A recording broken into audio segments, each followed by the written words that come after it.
রাইত ভাই, মানে আসলে অবস্থাটা কি শরীফুলের?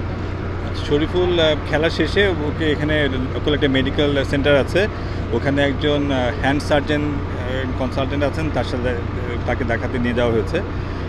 শরীফুল আপনারা জানেন যে ওর বোলিং হ্যান্ডের ইনজুরি, আপনার রিং ফিঙ্গার এবং যে যেটা আছে আপনার ইন্ডেক্স ফিঙ্গার, এই দুটো মাঝামাঝি জায়গায় একটা ক্ষত হয়েছে। তো এখন হ্যান্ড সার্জন যিনি আছেন উনি খুবই একজন এক্সপার্ট একজন এই ফিল্ডে। তো আমরা আশা করছি যে হয়তো পজিটিভ কোনো খবর আমরা পেতে পারি।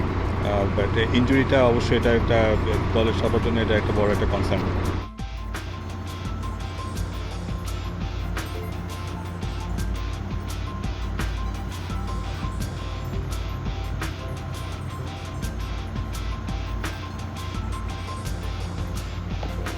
এটা কটা স্টিচ লাগতে পারে একটু ধারণা? এটা আসলে তো আমাদের পক্ষে বলার একটা ডিফিকাল্ট। উনি যিনি সার্জন যিনি দেখবেন উনি দেখার পরে উনি যেভাবে সাজেস্ট করবেন সেভাবেই।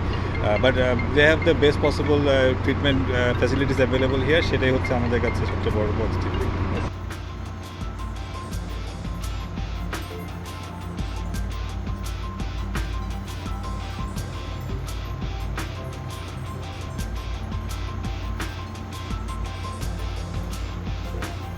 শ্রীলঙ্কার বিপক্ষে ম্যাচে কি তাকে পাওয়ার সম্ভাবনা আমরা বলতে পারি যে এখন? এই মুহূর্তে বলা খুব ডিফিকাল্ট, কিন্তু যেটা আমরা জানি যে আমরা সর্বোচ্চ চেষ্টা থাকবে তাকে সবচেয়ে বেস্ট যে চিকিৎসা এখানে দেওয়া যায়, তারপর বাকিটা আসলে এই মুহূর্তে আসলে বলা খুব ডিফিকাল্ট।